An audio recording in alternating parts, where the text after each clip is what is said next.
નમસ્કાર મિત્રો, વેધર ઇન્ફોર્મેશનમાં આપનું સ્વાગત છે અને હું છું પરેશ। ખાસ કરીને આજના વિડીયોમાં આપણે જે ઉનાળુ પાકનું વાવેતર થયું છે તેમાં અત્યારે ફૂગનો સુકારો અને એની સાથે સાથે ચૂસિયા જીવાત જોવા મળી રહી છે। આને આપણે કઈ રીતે અત્યારે શરૂઆતના સ્ટેજે આપણે ઈલાજ કરવો જોઈએ તે વિશેની સંપૂર્ણ માહિતી આપવાની છે। ખાસ કરીને જે પ્રાકૃતિક ખેતી કરતા હોય, ઝેરમુક્ત ખેતી કરતા હોય એના વિશે પણ માહિતી આપવાની છે અને રાસાયણિક ખેતી કરતા હોય એની પણ માહિતી આપવાની છે, બંને માહિતી આપવાની છે। સૌપ્રથમ તો આપણે જોવા જઈએ તો જે અત્યારે ઉનાળુ પાકના વાવેતર થયા છે જેમાં તલ, મગ અને મગફળી આ ત્રણ પાકનું વાવેતર વધારે થયું છે। બીજા વાવેતરો પણ છે પણ બીજા વાવેતરોનું પ્રમાણ ઓછું છે, આ ત્રણનું વાવેતર વધારે છે।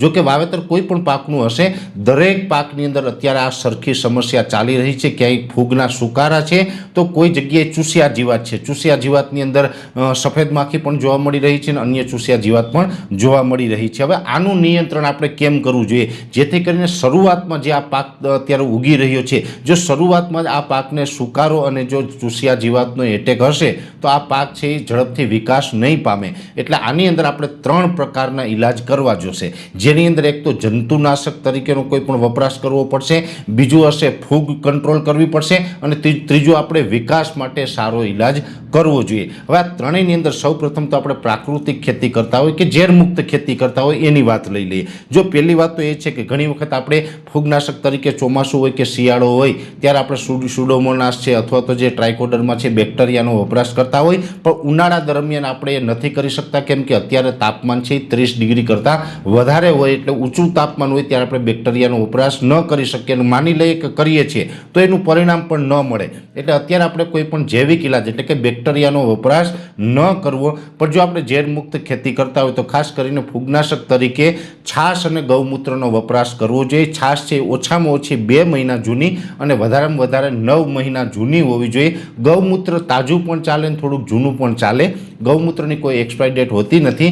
ગૌમૂત્રને છાશ છે એક પંપમાં 500 ml નાખી અને છંટકાવ કરવો, જેનાથી આપણે ફૂગને નિયંત્રણમાં રાખી શકીએ છીએ। જીવાત માટે એની અંદર પંચપર્ણી અર્ક, અમે 5 વનસ્પતિના અર્ક વિશે ઘણી વખત માહિતી આપી ચૂક્યા છે। પંચપર્ણી અર્ક છે જીવાત માટે વાપરી શકાય અને પાકના ગ્રોથ માટે, એનો જે વિકાસ થાય એના માટે એક પંપમાં 250 ml દૂધ અને 100 ગ્રામ ગોળ। દૂધ છે એ ગાયનું જ હોવું જોઈએ અને ગોળ છે એ કેમિકલ વગરનો જે કાળો ગોળ આવે છે દેશી, એ ગોળ હોવું જોઈએ। એટલે ગૌમૂત્ર, છાશ અને એની સાથે આપણે પંચપર્ણી અર્ક આ બંનેનો છંટકાવ પહેલાં કરી દેવાનો।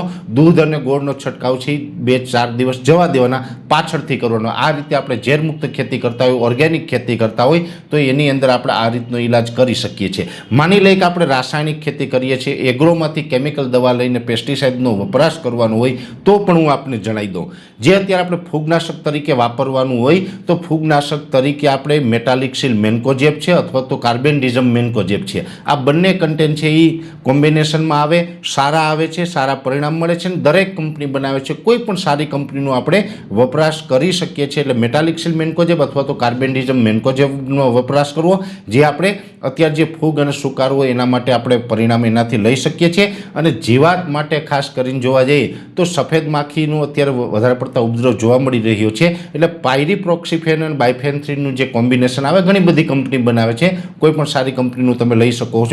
પાયરીપ્રોક્સિફેન અને બાયફેન્થ્રીન આવે એનું કોમ્બિનેશન વાપરી શકો છો, અથવા તો તમે પ્રોફેનોફોસ અને લેમ્બડાસાયલોથ્રીન છે એ પણ તમે વાપરી શકો છો। એટલે જીવાત માટે થઈને તમારે એ વાપરવાનું છે અને ગ્રોથ માટે થઈને કોઈ પણ સારું હોર્મોન્સ હોય, જેમ કે અમે ઘણી વખત લેન્ટેનાની ભલામણ કરતા હોય, બીજા પણ અન્ય જે હોર્મોન્સ આવે છે જેની અંદર યુમિક, ફોલિક અને સીવીડ જેવા રસાયણો રહેલા હોય છે, એનો તમે વપરાશ કરી શકો છો। હવે આ તમારે જે એગ્રોની દવા વાપરતા હોય તો આ બધું જ મિક્સ થઈ શકે છે, એમાં અલગ અલગ ડોઝ કરવાની જરૂર નથી। જેમ કે મેટાલિક્સિલ મેન્કોજેબ અથવા તો કાર્બેન્ડિઝમ મેન્કોજેબ, એક આપણે ફૂગનાશક લઈ લીધું, બીજું આપણે બાયફેન્થ્રીન અને પાયરીપ્રોક્સિફેનનું કોમ્બિનેશન હોય એ લઈ લીધું અને એની સાથોસાથ કોઈ પણ વર્ધક દવા લઈ લીધી છે। આ ત્રણ વસ્તુનો જો તમે ડોઝ કરી દો તો પણ ચાલે। મુખ્યત્વે અત્યારે જોવા જઈએ તો ઉનાળુ પાક જે વાવેલો છે એ ઉગતાની સાથે જ એમાં ફૂગ અને સુકારાનો પ્રશ્ન પણ જોવા મળી રહ્યો છે, જીવાત પણ જોવા મળી રહી છે અને ગ્રોથ ઓછો છે. એટલે આપણે શરૂઆતના સ્ટેજે આ ટ્રીટમેન્ટ કરવી ખૂબ જરૂરી છે.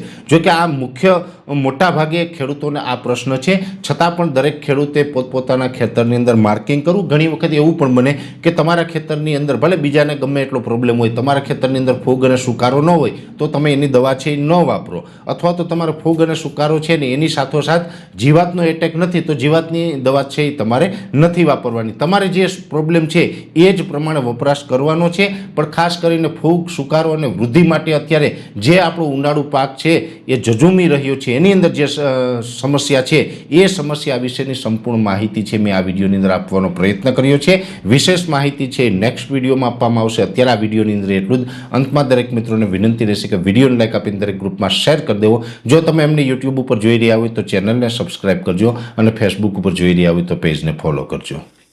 નમસ્કાર.